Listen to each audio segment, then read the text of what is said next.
నమస్కారం, అప్టేక్ జాబ్స్కి స్వాగతం. నేను మీ వివేక్. రీసెంట్గా maybe 1 day or 2 days back ఒక కరెంట్ అఫైర్ ఎపిసోడ్ డిస్కస్ చేస్తూ అందులో కేవలం ప్రధానమంత్రికి మటుకే రక్షణ కల్పించే ప్రత్యేక రక్షణ దళం ఏది అని ఒక క్వశ్చన్ అడిగితే, సార్ మీరు దాంట్లో ఆన్సర్ మటుకే చెప్పారు, ఆన్సర్తో పాటు ఇంకొన్ని వివరాలు ఇచ్చుంటే బాగుండేది, మాలాంటి వాళ్ళకి బాగా తెలిసేది అని కొంతమంది చెప్పారనమాట. ఐ థింక్ 1 or 2 people చెప్పినట్టున్నారు. దెన్ ఐ రియలీ ఫెల్ట్, మీరు అంటున్నారు, నేను ఆబ్వియస్లీ ఆ విధంగా సమాచారం మీకు అందిస్తే మీకు బాగుంటుంది, నాకు బాగుంటుంది అని నాకు అనిపించింది. సో అందుకని వితౌట్ వేస్టింగ్ ఫర్దర్ టైం ఇవాళ మనం డిస్కస్ చేయబోయే అంశం SPG స్పెషల్ ప్రొటెక్షన్ గ్రూప్, ప్రత్యేక రక్షణ దళం. ఎందుకు దీన్ని ప్రత్యేక రక్షణ దళం అంటున్నారు అని తెలుసుకోవాలి అనుకుంటే ఈ వీడియో చూస్తే మీకు ఖచ్చితంగా తెలిసిపోతుంది why are they being referred to as special అనేది. But the very first thing చెప్తాను so that you will get a brief idea about it. ఇప్పుడు మినిస్టర్స్ అవ్వచ్చు, గవర్నమెంట్ ఆఫీసర్స్ అవ్వచ్చు, ఎవరెవరైతే ఒక పర్టికులర్ పొజిషన్స్లో ఉన్నారో వాళ్ళందరికీ కూడా సెక్యూరిటీ అనేది చాలా చాలా ఇంపార్టెంట్. అయితే ఇండియాలో కేవలం ప్రైమ్ మినిస్టర్ని ఉద్దేశించి, ప్రైమ్ మినిస్టర్ యొక్క ఇమ్మీడియట్ ఫ్యామిలీ మెంబర్స్ని ఉద్దేశించి, వాళ్ళు కాదంటే వాళ్ళని వదిలేసి ఓన్లీ ప్రైమ్ మినిస్టర్కి మటుకే సెక్యూరిటీ లేదు ప్రొటెక్షన్ కల్పించే గ్రూప్ కాబట్టే దీన్ని స్పెషల్ ప్రొటెక్షన్ గ్రూప్ అంటున్నారు. ఇంతకీ రిపబ్లిక్ డే అప్పుడు పరేడ్ జరుగుతూ ఉంటుంది కదా, ఆర్డీ పరేడ్ అంటారు ఇన్ షార్ట్ దాన్ని. అప్పుడు ఈ స్పెషల్ ప్రొటెక్షన్ గ్రూప్ కూడా ఆర్డీ పరేడ్లో పార్టిసిపేట్ చేస్తుందా చేయదా? Because protection forces, army, air force వీళ్ళందరూ పార్టిసిపేట్ చేస్తారు కదా. మరి వాళ్ళు పార్టిసిపేట్ చేసినప్పుడు వీళ్ళు కూడా ఒక ప్రొటెక్షన్ ఫోర్స్ కదా, వీళ్ళు పార్టిసిపేట్ చేయాలి కదా. చేస్తారంటారా, చెయ్యరంటారా? వెల్, మీరేమనుకుంటున్నారో కింద కామెంట్ సెక్షన్లో కామెంట్ చేసి చెప్పండి. కరెక్టా తప్పన తర్వాత సంగతి తర్వాత, ముందైతే కామెంట్ చేయండి. ఒకవేళ మీరు కరెక్ట్ అనుకోండి, మీరు తోపు తురుము మీకన్నా గొప్పవాడు లేడు ఇక్కడ. ఒకవేళ మీరు తప్పు చెప్పారనుకోండి, పర్వాలేదు, మీరు నేర్చుకుంటారు కదా. అదే కదా మనకు కావాల్సింది, మన తప్పుని సరి చేసుకుని మనం ముందుకు వెళ్తూ ఉండాలి. So on that note today we'll be trying to know much more about the SPG Special Protection Group, which is only meant to provide protection for the Prime Minister. కేవలం ప్రధానమంత్రికి మటుకే రక్షణ కల్పించే ఈ రక్షణ దళం గురించి తెలుసుకోవడానికి ప్రయత్నిద్దాం. ఇంకెందుకు ఆలస్యం, let's get in to the details. So first things first, SPG special protection group వీళ్ళ యొక్క మోటో ఏంటి అని గమనిస్తే, బ్రేవరీ, డెడికేషన్, సెక్యూరిటీ. సాహసంతో కూడిన పనులు ఏవైనా చేయడానికి రెడీ అండ్ ఎప్పుడు కూడా చాలా డెడికేటెడ్గా ఉంటారు. మీరు అబ్జర్వ్ చేయొచ్చు, ప్రధానమంత్రి ఎస్పెషలీ రీసెంట్ పాస్ట్ అంటే సోషల్ మీడియా కూడా బాగా వచ్చింది కాబట్టి మీరు చాలా వీడియోస్లో చూసి ఉండొచ్చు. నరేంద్ర మోదీ గారు మేబీ ఒక రెడ్ ఫోర్ట్ దగ్గర స్పీచ్ ఇవ్వడానికి వెళ్ళినా, లేదా ఏదైనా పబ్లిక్ గ్యాదరింగ్ దగ్గరికి వెళ్ళినా, ఒక మీటింగ్కి వెళ్ళినా సరే, చుట్టుపక్కల బ్లాక్ సూట్స్ వేసుకుని, నల్ల కళ్ళజోడు పెట్టుకుని, ఒక చేతిలో సూట్ కేసు, కొంతమంది ఇలా గన్నులు పట్టుకుని నడుస్తూ ఉంటారు. మనకు అనిపిస్తుంది వీళ్ళేంటి అసలు తల ఏమి తిప్పకుండా ఎంతసేపు ఇలా స్టేబుల్గా ఇలానే ఉంటున్నారో అని. ఆ కళ్ళజోడు వెనకాల వాళ్ళు ఇలా చూస్తున్నారా, ఇలా చూస్తున్నారా, మన వైపే చూస్తున్నారా మనకి తెలియదు, but they know what they are doing. So అలా వాళ్ళు చాలా డెడికేటెడ్గా ఉంటారు అండ్ వాళ్ళ ఆ డెడికేషన్, ఆ బ్రేవరీ అంతా కూడా సెక్యూరిటీ కోసం చేస్తున్నారు. అది వాళ్ళ మోటో. ఎవరి మోటో? స్పెషల్ ప్రొటెక్షన్ గ్రూప్ యొక్క మోటో. అసలు ఇది ఇంతకీ ఎప్పుడు క్రియేట్ చేశారు దీన్ని అంటే, it was created on the recommendation of the Birbal Nath committee in 1985. Indira Gandhi గారు ప్రధానమంత్రిగా ఉన్నప్పుడు ఏం జరిగిందో మనందరికీ తెలుసు. I mean when we say that, ఆవిడ ఎలా చనిపోయారన్న సంగతి మనందరికీ తెలుసు. So considering all of that as the consequential effect, 1985వ సంవత్సరంలో బీర్బల్ నాథ్ కమిటీ ఒక సలహా ఇచ్చింది, ప్రైమ్ మినిస్టర్కి స్పెషల్గా ప్రొటెక్షన్ ఇస్తే బెటర్ అని చెప్పి. సో ముందు ఇన్ జనరల్గా వర్క్ చేయడం స్టార్ట్ చేసింది SPG స్పెషల్ ప్రొటెక్షన్ గ్రూప్. ఒక 3 సంవత్సరాల పాటు వర్క్ చేసింది అనమాట. 1985 నుంచి 1988 దాకా రికమెండేషన్ ఇచ్చారు, వెంటనే గవర్నమెంట్ ఇంప్లిమెంట్ చేసేసింది.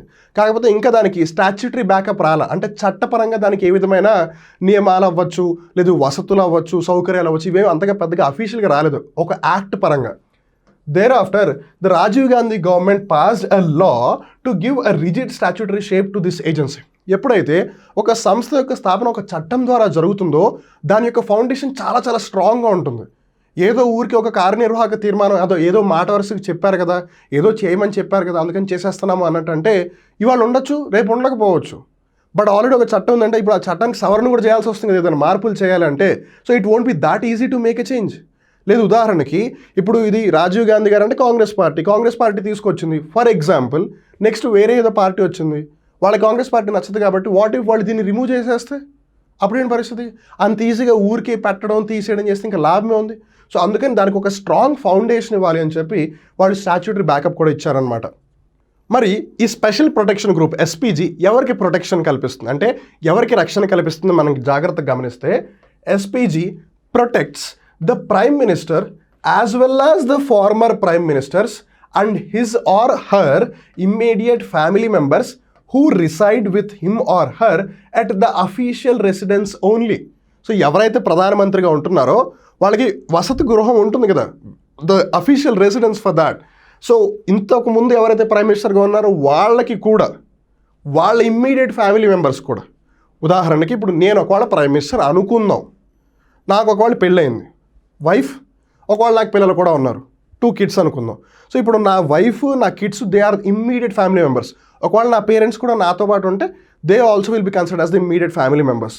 సో అలా ప్రైమ్ మినిస్టర్కి, వాళ్ళ ఇమ్మీడియట్ ఫ్యామిలీ మెంబర్స్కి, అలానే ఫార్మర్ ప్రైమ్ మినిస్టర్స్కి, ఇంతకుముందు ఎవరైతే ఆల్రెడీ ప్రధానమంత్రులుగా వ్యవహరించారో, పదవిలో ఉన్నారో వాళ్ళకి, వాళ్ళ ఇమ్మీడియట్ ఫ్యామిలీ మెంబర్స్కి ఎస్పీజీ ప్రొటెక్షన్ కల్పిస్తుంది. ఇన్ఫ్యాక్ట్ మీరు అనొచ్చు, ఎప్పుడు ప్రైమ్ మినిస్టర్ చుట్టూ చూసినా మహా అయితే ఒక 15 మందే కదా మనకు కనిపించేది, మరి మీరేమో ఫార్మర్ ప్రైమ్ మినిస్టర్సు, వాళ్ళ ఇమ్మీడియట్ ఫ్యామిలీ మెంబర్స్ అంటున్నారు. ఒకవేళ ఉదాహరణకి మళ్ళీ సేమ్ ఎగ్జాంపుల్, మీరు ప్రైమ్ మినిస్టర్గా ఉన్నారు సార్, మీరేమో ఏదో పని మీద గుజరాత్ వెళ్ళారు, మీ వైఫ్ ఏమో ఏదో ఒక ఫార్మల్ విజిట్ లాగా ఉత్తరప్రదేశ్ రాష్ట్రానికి వెళ్ళారు, మీ పిల్లలు ఇద్దరు ఢిల్లీలోనే ఉన్నారు అని అనుకుందాం. మరి అలాంటప్పుడు 4 లేదు 3 వేరే వేరే ప్లేసెస్లో ఉన్నారు కదా, మరి అప్పుడేంటి పరిస్థితి అని. గుజరాత్కి ప్రైమ్ మినిస్టర్ వెళ్తే అక్కడ సెక్యూరిటీ ప్రొవైడ్ చేయాలి, యూపీ వెళ్తే వైఫ్ అక్కడ కూడా సెక్యూరిటీ ప్రొవైడ్ చేయాలి, పిల్లలు ఉన్నారు కాబట్టి వాళ్ళకు కూడా సెక్యూరిటీ ప్రొవైడ్ చేయాలి, if they are living in the official residence. So ఆ విధంగా చూసుకోవడానికి ఆబ్వియస్లీ నెంబర్ ఆఫ్ పీపుల్ ఉన్నారు కాబట్టి ఈ ఎస్పీజీలో దగ్గరగా 3000 మంది ఉన్నారు. Maybe Indian army, Indian navy వీళ్ళ పరంగా చూస్తే ఈ నెంబర్ చాలా తక్కువ.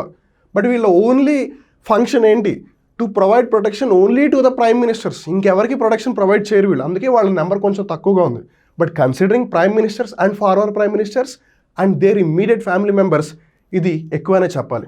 And then SPG provides protection to the protectee in both India and abroad. This is one of the key point. ఇక్కడ ప్రొటెక్టీ ఎవరు అన్న డౌట్ మీకు ఖచ్చితంగా వస్తుంది. ప్రొటెక్టీ అంటే ఎవరికైతే రక్షణ అనేది లభిస్తోందో వాళ్ళు ప్రొటెక్టీ. మరి ప్రొటెక్టర్ ఎవరు? ఎస్పీజీ. ఇప్పుడు ఉదాహరణ నేనే ప్రధానమంత్రి, సో ఈ ఎస్పీజీ నాకు ప్రొటెక్షన్ ఇస్తుంది. సో నేను ప్రొటెక్టీ అనమాట. సో నేను ఇండియాలో ఉన్నా నాకు ప్రొటెక్షన్ ఇస్తుంది, నేను ఇండియా బయటికి వెళ్ళినా నాకు ప్రొటెక్షన్ ఇస్తుంది. Special protection group. Immediate family members of the former prime ministers have the choice of declining the protection received by SPG. Now this is a key point. ఈ పాయింట్కి రిలేషన్ జాగ్రత్తగా observe చేయండి.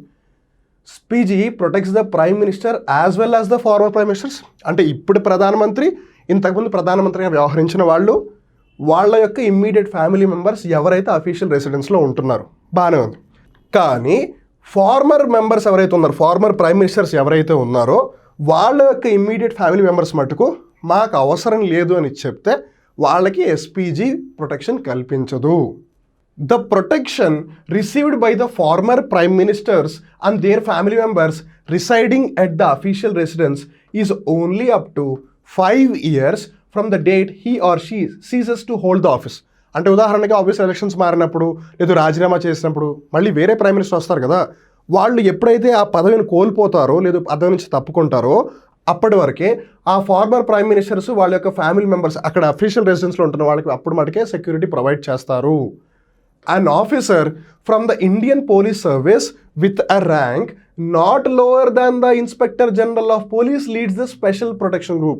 Now ఇక్కడ మీరు జాగ్రత్తగా గమనించాల్సింది ఏంటంటే, ఈ స్పెషల్ ప్రొటెక్షన్ గ్రూప్ని లీడ్ చేసేవాళ్ళు ఎవరు, ఈ స్పెషల్ ప్రొటెక్షన్ గ్రూప్లో ఉన్న మెంబర్స్ ఎవరు అని. ఈ పాయింట్ని జాగ్రత్తగా అబ్జర్వ్ చేయండి. An officer from the IPS, Indian Police Service with a rank not lower than the Inspector General. రీసెంట్గానే ఒక కరెంట్ అఫైర్ ఎపిసోడ్లో మనం పోలీసుల యొక్క హైరార్కీని గమనించాం.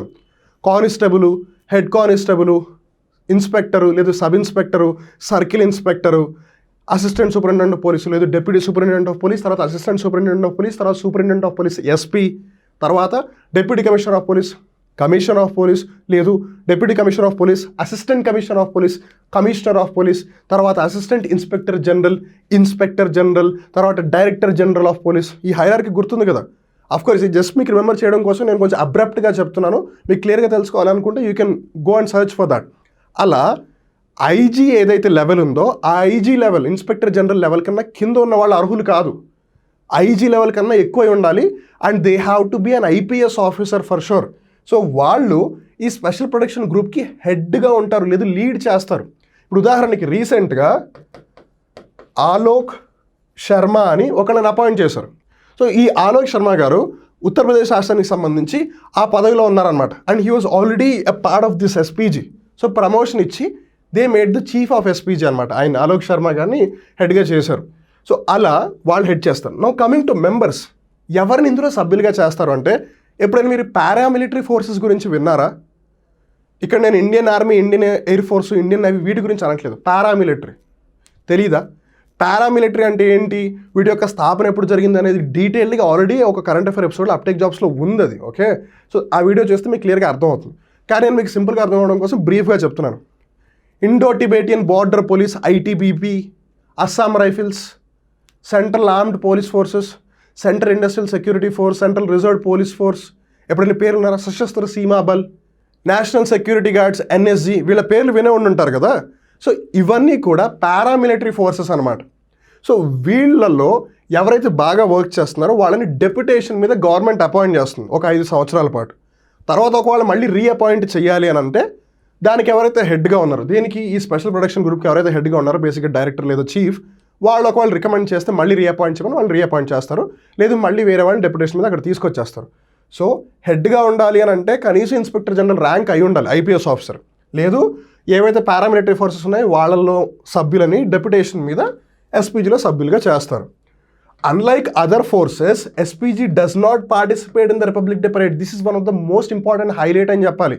ఎందుకంటే రిపబ్లిక్ డే పరేడ్ జరిగినప్పుడు ఆర్మీ, ఎయిర్ ఫోర్స్, నేవీ అందరూ పార్టిసిపేట్ చేస్తారు ఆ పరేడ్లో, కానీ ఈ గ్రూప్ పార్టిసిపేట్ చెయ్యదు. అలానే స్పెషల్ ప్రొటెక్షన్ గ్రూప్ ద్వారా ఎవరికైతే ప్రొటెక్షన్ లభిస్తుందో వాళ్ళకి కొన్ని స్పెషల్ యాక్సెస్ పాయింట్స్ ఉన్నాయన్నమాట. ఉదాహరణకి మీరు ఎప్పుడైనా ఎయిర్పోర్ట్కి వెళ్ళారనుకోండి, మిమ్మల్ని చెక్ చేస్తారు కదా. ఎవరి ద్వారా? ఎయిర్పోర్ట్ అథారిటీ ఆఫ్ ఇండియా ద్వారా ఎవరైతే పర్సనల్ని అక్కడ పెట్టారో వర్క్లో వాళ్ళు చెక్ చేస్తారు. కానీ ఎవరైతే ఈ స్పెషల్ ప్రొటెక్షన్ గ్రూప్ సెక్యూరిటీతో వెళ్తున్నారో వాళ్ళకి ఆ చెకింగ్ ఉండదు, వాళ్ళు డైరెక్ట్గా లోపలికి వెళ్ళిపోవచ్చు. ఈవెన్ ప్రైమ్ మినిస్టర్స్ ఆఫీస్కి కూడా వాళ్ళు డైరెక్ట్గా వెళ్ళిపోవచ్చు without any check. That's the privilege they get along with a force అనమాట. ఆ ఫోర్స్, ఆ ప్రొటెక్ట్ ఎవరైతే ప్రొటెక్షన్ లభిస్తుందో వాళ్ళందరూ వెళ్ళిపోవచ్చు లోపలికి. ఈవెన్ ఎయిర్పోర్ట్స్లో విఐపీ లౌంజ్ యాక్సెస్ కూడా వాళ్ళు తీసుకోవచ్చు. That's the point. Of course ఈ ఏదైతే ఫెసిలిటీ ఉందో అది అవుట్ ఆఫ్ ఇండియా అయితే వాళ్ళకు ఉండదు. అలానే ఇక్కడ ఇంకో మేజర్ పాయింట్ ఏంటంటే 2005లో భారత ప్రజాస్వామ్యానికి సంబంధించి ఒక చారిత్రాత్మకమైన చట్టం వచ్చింది, RTI act, right to information act. So ఎవరైతే ఈ ఎస్పీజీలో ఉంటున్నారో, whether it might be the head or the chief of it or the members, వాళ్ళు పనిచేస్తూ ఉన్నప్పుడు కానీ, లేదు వాళ్ళు రిటైర్ అయిపోయిన తర్వాత కానీ, వాళ్ళు ఏ విధంగా పనిచేశారో ఆ సమాచారం అంతా కూడా ఆర్టీఐ యాక్ట్ పరిధిలోకి రాదు. Whether it might be the heads of the SPG or the members of the SPG, whether it is during their tenure or after their retirement, whatever they do, it does not come under the jurisdiction of RTI act 2005. So వాళ్ళు republic day పరేడ్లో participate చేయారని తెలుసుకున్నాం కదా. అలా ఇంకొన్ని unique features తెలుసుకుందాం SPG గురించి. The SPG is highly trained in physical efficiency, combat and proximate protection tactics. అంటే ఒక మనిషి దగ్గరగా ఉన్నప్పుడు వాళ్ళని ఏ విధంగా కాపాడాలి, అలానే ఒక మనిషి ఇంకొకళ్ళని అటాక్ చేయడానికి బాగా దగ్గరకు వచ్చినప్పుడు ఏ విధంగా కాపాడాలి అనే అంశాలకి సంబంధించి they are very well trained. ఇప్పుడు ఉదాహరణకి ఆర్మీ ఉంది. ఆర్మీ ప్రతిసారి దగ్గరికి వెళ్ళి చంపాలని రూల్ లేదు కదా, దూరం నుంచి కూడా చంపొచ్చు కదా గన్ తీసుకుని. సో అలా కాదు ఇక్కడ. ఆ పర్సన్ చంపేతను దగ్గరకు వచ్చి ఒకవేళ కాంబాట్ చేస్తే అప్పుడు ఏంటి, వాళ్ళతో ఫైట్ చేయగలగాలి. అట్ ద సేమ్ టైం మీరు కాపాడాల్సిన పర్సన్ దూరంగా లేడు, మీ పక్కన ఉన్నాడు. But at the same time ఎవరు ఎప్పుడు ఎక్కడి నుంచైనా రావచ్చు. సో ఇలాంటి అంశాలకు సంబంధించి they are very well trained about it and is assisted by all central and state agencies to ensure full proof security. So ఎప్పటికప్పుడు వాళ్ళు కేంద్ర ప్రభుత్వంతో, రాష్ట్ర ప్రభుత్వాలతో, రాష్ట్ర పోలీసులతో, అలానే రా research analysis and wing, intelligence bureau, వీళ్ళందరితో కూడా ఎప్పటికప్పుడు సమాచారాన్ని తీసుకుంటూ అంతా కోయిన్సైడ్ చేస్తూ వాళ్ళు ఫుల్ ప్రూఫ్ సెక్యూరిటీని ప్రొవైడ్ చేస్తారు. ఫుల్ ప్రూఫ్ సెక్యూరిటీ అంటే ఎక్కడా కూడా చిన్న తప్పిదం కూడా జరగకుండా అని. SPG special agents assigned to the PM security wear black western style formal business suits, sometimes on occasions safari suits. So మీరు ఇక్కడ జాగ్రత్తగా గమనించవచ్చు. వాళ్ళు ఇన్ జనరల్గా ఎప్పుడు మీకు ఇలానే కనిపిస్తారు, అప్పుడప్పుడు ఇలా కనిపిస్తూ ఉంటారు. But this is the regular style, లేదు రెగ్యులర్ యూనిఫామ్ అనమాట. సో వాళ్ళు వెస్టర్న్ యూనిఫామ్ లాగా వెస్టర్న్ స్టైల్ బిజినెస్ సూట్స్ వేసుకుంటున్నారు. మామూలుగా ఇండియాలో అలా వేసుకుంటే నువ్వు ఏదైనా కంపెనీకి CEO అని అంటారు. But that's their style. చాలా స్పెషల్గా ఉంటారు. ఎప్పుడు కూడా బ్లాక్ గ్లాసెస్ పెట్టుకుంటారు సో దట్ వాళ్ళు ఎటువైపు చూస్తారో మనకి తెలియదు. And they always wear sunglasses and carry a 2-way encrypted communication earpiece and concealed handguns as well. And మీరు జాగ్రత్తగా గమనిస్తే వీళ్ళల్లో కొంతమంది అప్పుడప్పుడు చిన్న చిన్న సూట్ కేసులు పట్టుకెళ్తూ ఉంటారు. చాలామందికి డౌట్ వస్తుంది ఆ సూట్ కేసులో ఏముంది అని. వెల్, అది చూడడానికి ఒక సూట్ కేసులా ఉంటుంది కానీ it is a ballistic shield అనమాట. అంటే ఇప్పుడు ఎవరైనా సడన్గా వచ్చి కాల్పులు జరపడం మొదలుపెట్టారు, అది ఒక 3-fold బాలిస్టిక్ షీల్డ్. దాని ఇట్లా ఓపెన్ చేస్తే టక్ టక్ టక్ అని 3 అంచులుగా అన్ఫోల్డ్ అయిపోయి దానిట్లో ఒక షీల్డ్లా పెట్టేస్తారు. సో దట్ వెంటనే అందరూ ఒక సర్కిల్ లాగా ఫామ్ అయిపోయి ప్రైమ్ మినిస్టర్ని కాపాడతారనమాట. సో అందుకనే వాళ్ళ సూట్ కేసుని తీసుకెళ్తుంటారు. అట్ ద సేమ్ టైం కొంతమంది దగ్గర గన్ కూడా ఉంటుంది, మీరు ఇక్కడ గమనించవచ్చు. సో అలా అటాక్ చేయాలన్నప్పుడు గన్స్ ఉన్నాయి, ప్రొటెక్ట్ చేయడానికి బలిస్టిక్ షీల్డ్ సూట్ కేసులో తీసుకెళ్తున్నారు. That's what they do. And కొన్ని స్పెషల్ సినారియోస్లోకి ఒకవేళ ప్రొటెక్షన్ ఇంకా ఎక్కువగా ఇవ్వాలి ప్రైమ్ మినిస్టర్కి అని వాళ్ళు అనుకుంటే కనుక అప్పుడు స్పెషల్ ట్రైన్డ్ కమాండోస్ని దింపుతారు. వాళ్ళకి అసాల్ట్ రైఫిల్స్ లేదు స్నైపర్స్ లాంటి వాటిలో ట్రైనింగ్ ఇచ్చి ఎక్స్ట్రా సెక్యూరిటీ కూడా ప్రొవైడ్ చేస్తారనమాట. Not only just with the regular people they have. So ఇప్పుడు అర్థమైంది కదా, యూట్యూబ్ షార్ట్స్లోను ఇన్స్టాగ్రామ్ రీల్స్లోను లేదు అప్పుడప్పుడు ఏదన్నా DD national programmes, independence day programme లేదు రిపబ్లిక్ డే పరేడ్ ఇలా ప్రోగ్రామ్స్లో చూస్తున్నప్పుడు ఏంటి అంతమంది తిరుగుతున్నారు ప్రైమ్ మినిస్టర్ చుట్టూతా. ఇప్పుడు అర్థమైందా ఎవరు తిరుగుతున్నారు, వాళ్ళు ఎందుకు తిరుగుతున్నారు, వాళ్ళు ఏం చేస్తున్నారు అని. సో మీకు తెలిసింది కదా, తెలియని వాళ్ళందరికీ మీరు చెప్పండి. ఒకవేళ మీకు చెప్పేంత ఓపిక లేకపోతే నో వరీస్, ఈ వీడియోని వాళ్ళకి షేర్ చేయండి. So things are clear. SPG special protection group వీళ్ళు రిపబ్లిక్ డే పరేడ్స్లో పార్టిసిపేట్ చేయరు. అందుకే మీకు ఇన్ జనరల్గా వాళ్ళు ఎప్పుడు కనిపించరు. మనం ఏమనుకుంటాం వీళ్ళే ఆర్మీలో ఉన్న వాళ్ళు కొంతమంది ఇలా వర్క్ చేస్తారేమో అని అనుకుంటాం. కాదు, ఇందాక చెప్పే కదా పారామిలిటరీ ఫోర్సెస్లో ఉన్న వాళ్ళని కొంతమంది డెప్యుటేషన్ మీద తీసుకొస్తారు. హెడ్స్ ఏమో IPSలు ఎవరైతే IG కన్నా పై స్థాయిలో ఉన్నారో వాళ్ళని హెడ్స్గా అపాయింట్ చేస్తారు. So that's how this is being performed. One of the most special protection groups in the world, if not just only in India అని ఖచ్చితంగా మనం చెప్పొచ్చు. On that note it brings to the end of today's current affair. మీరు ఎంతో కొంత కొత్త విషయం నేర్చుకున్నారని అనుకుంటున్నాను. నేర్చుకుంటే కనుక లైక్ చేయండి. ఒకవేళ ఏదైనా కామెంట్స్ చెప్పాలి అనుకుంటే హ్యాపీగా చెప్పండి. ఈ వీడియోని మర్చిపోకుండా షేర్ చేయండి. ఒకవేళ అప్టెక్ జాబ్స్ యూట్యూబ్ ఛానల్కి మొట్టమొదటిసారిగా వచ్చినట్టయితే ఛానల్ని సబ్స్క్రైబ్ చేసుకోండి. సో దట్ ఇలాంటి ఇన్ఫర్మేషన్ ఉన్న కరెంట్ అఫైర్ వీడియోస్ అన్ని కూడా మీరు ఎప్పటికప్పుడు అప్డేటెడ్గా ఉంటూ చూస్తూ ఉండొచ్చు. మళ్ళీ ఇంకో రోజు ఇంకో కొత్త కరెంట్ అఫైర్ ఎపిసోడ్లో కలుగుతాం. అప్పటివరకు చూస్తుండండి అప్టెక్ జాబ్స్. మిమ్మల్ని మీరు అప్డేట్ చేసుకుంటూ ఉండండి. నేను మీ వివేక్. నమస్కారం.